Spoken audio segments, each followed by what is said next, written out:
I'm proud to be here again as a third time, and I like to be here. Unfortunately, I cannot speak Portuguese, but I have my slides made in Portuguese. And I will start with a very nice picture. The Buridan is a nice story of legal philosophy in the Middle Ages.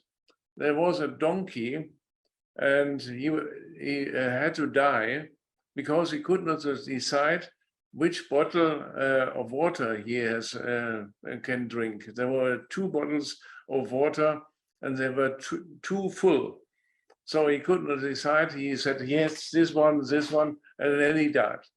That's for me a very important symbol for European policy as to data. So I have planned to show you 5 observations. What happens? First observation. We have so many European regulations in the moment that nobody understands what is going on. It's called a data strategy in the European Union, and it was based on a document made in 2020. So don't talk too much about the documents. I will skip to show you what happened after the development of the strategy. We have various regulations like the European Data Act, and very important. I will talk on certain features. Then we have the European Data Governance Act. Then we have a competition law regulation called European Data Markets Act. Then we have another regulation. You see, it's very complicated even for Europeans to understand what is going on in this moment. It's done every month is a new proposal. So we have a European Data Services Act. Then, of course, we have the GDPR in Europe, the General Data Protection Regulation, responsible for data protection. Then we have a special act on ships, ship protection. And the last ones is the an Artificial Intelligence Act. It's still in discussion in Parliament. And recently, only several days ago, we had a new plan for AI liability directive. So you see a lot of regulations and regulation. Second observation. All these regulations are totally complicated and are based on an unclear concept of what is artificial intelligence. I will explain that to you. I start with Article 3 of the proposal for an Artificial Intelligence Act. It says, what is artificial intelligence? Is software developed using one or more of the techniques and concepts listed in Annex 1. What is Annex 1? Annex 1 has a long list. What is included in the definition? It includes machine learning concepts, logic and knowledge-based concepts, statistical approaches, logic programming, knowledge bases, a lot of things. Is extremely wide. So the differences between conventional software and artificial intelligence is almost impossible to make. And when you take the artificial AI regulation, you will see is regulated horizontal. So every area of the economy in Europe which applies AI, whatever that is regulated. And they invented a system of very risky technologies, medium risky technologies, weak risky technologies, and no risk technologies. And the distinction between all these different regulations is very difficult. The same applies for the Data Act. What is data? Data includes any digital representations of acts, facts, or information. That's almost everything. And that includes the other term mentioned in the Data Act, products. The product is every product which integrates data. So very, very broad. Third observation. What we now have in Europe is a total mixture of public law and private law. And to tell you the truth, I am a private law professor, and I like to fight for civil rights, for the private rights of people. I'm not a public law professor, but what is happening in Europe is a total mixture of public law models and private law models. I will send you that in a second. And I will use the Data Act to demonstrate what happens. We have discussed now for 30 years whether we can define a thing called property of information, so a data property. Every researcher was publishing an article whether we can have a data property integrated in civil law. Nobody was the winner. So there was no chance to find a very good and sophisticated model for that. In the Data Act, we have a different model. That is, somebody who is the data owner, whatever the data owner is, has to give the rights to a data user. And on request of a data user, he has to give the data to third persons. Imagine you are buying a Volkswagen, of course, the best and famous trademark in the car industry. So you buy a Volkswagen car. Volkswagen owns, of course, is the Inhaber of data. So they can use the data in a car only with the permission of the data user. And he has to close a contract, Volkswagen, with all the persons who want to use the data. So if Volkswagen, for instance, stores the pressure of cars, pressure of gasoline, they need to give that data to the holder of the car or on request to third parties. That's, of course, very dangerous for Volkswagen because a third party might, for instance, be a car repair service, a free car repair service. So Volkswagen is obliged to give the rights away on request of the car holders to the car repair industry. That's totally new, and we never had that. It's a model which is only used in competition law. That the competition law gives the right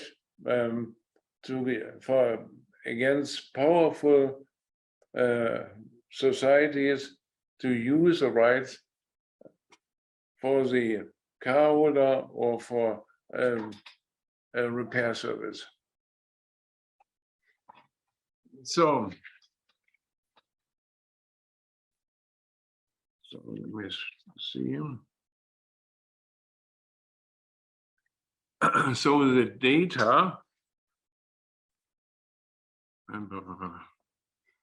so the products should be designated in such a way that data generated by users' use of the product is accessible to the user, and the data controller is obliged to make the generated data available to the user immediately, free of charge, in real time. So we have a new model. We have a data controller, not a real data owner, because we don't know what the data owner is, and data user. So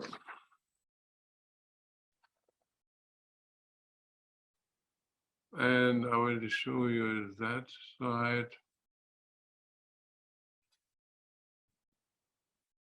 I think this model, taken from competition law, involves the idea that fundamental rights, which are normally only rights given by constitutional law to the state or powerful organization, is now extended to every enterprise storing data in a car, in an electronic device, in a refrigerator, and so on. That's very dangerous. Fourth observation, still today, most people think it's only enough in Europe to install a person called Data Privacy Commissioner, to have a policy in the area of privacy.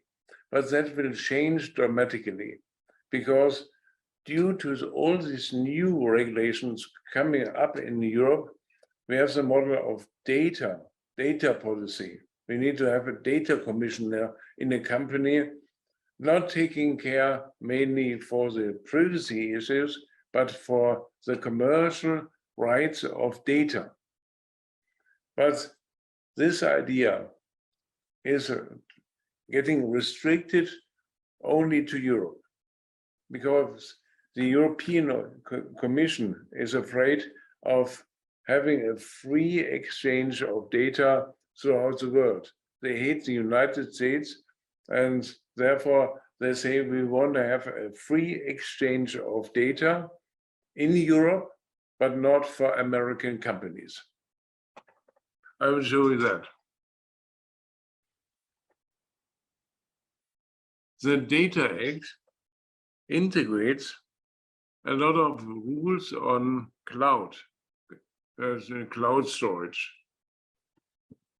And you see, we have made several decisions and saying that a cloud system in a computer, which is based on the big players like Microsoft or Apple, is held inferior, that is held bad, very bad. And so I mentioned one case of a court in Germany, where it's decided that it was totally forbidden to transfer data to the United States. And therefore, you cannot ask Apple or Microsoft to get a job for the state. In the Data Act, we find the same mistrust towards non-European organizations in the rules of Article 27, saying that an international transfer of data can only be made if all the contracts change. So some mandatory requirements for cloud contracts are also one part of these regulations. Now I'm coming to my main observation. There's the 5 rules, and there's a typical observation done by a German law professor. Of course, to have so many regulations, so against the international free trade in data economy refers to a situation that the law professor needs to be involved in the discussion. So we need a critical study, a critical review of academia, so that overlaps can be avoided. One example for that. I need example 2. If you take the Data Act only applies to non-personal data. It's the first regulation we have on non-personal data. So that really leads to really severe problems, because the relationship between the GDPR, the General Protection Rules and data protection, and the Data Act are totally unclear. If you give away data because you think you are part of the Data Act, and you are not allowed to do that under the GDPR, you are sued by having to pay high fines. If you restrict your data according to the GDPR, but you have to open it under the Data Act, again, you're fined under the Data Act. One example for that, if you have for Volkswagen has a so-called VIN number. It shows the machine number, the car number in the machine itself. If you make a mistake to think that is a non-personal data, so and you think you are part of the Data Act, you are fined under the GDPR. So it's very, very complicated, even for such a big law company like Volkswagen, to know which data in a car are non-personal and which are personal. That's almost impossible to make it, and that leads to a lot of problems. The only solution for the problem can we find if you take Big Bang Theory. You know Big Bang Theory in Brazil? Yeah. There you see those famous guys from Big Bang Theory. You see Sheldon and you see Amy. So that's Sheldon and that's Amy. And in volume 10, they made a suggestion how to solve the donkey problem. They said, what we need is a donkey which takes time to decide the matter. So the donkey would never need to die. He just have to relax and think and consider, and then he can drink one bottle and then the next bottle. So that leads to my last remarks. We need to be quiet. Lawyers are only legasthenics of progress. So quiet, consider all the overlaps and disambiguities and so on. If you think I need help, you can get my slides. I hope I have not made too many mistakes in Brazil in the Portuguese language. You can even have podcasts, ebooks, if you're capable of reading German. And you can see all the information on my website, and you can send me an email. I will try to answer every language, every question you have. So I say, obrigado por sua atenção. Thank you very much.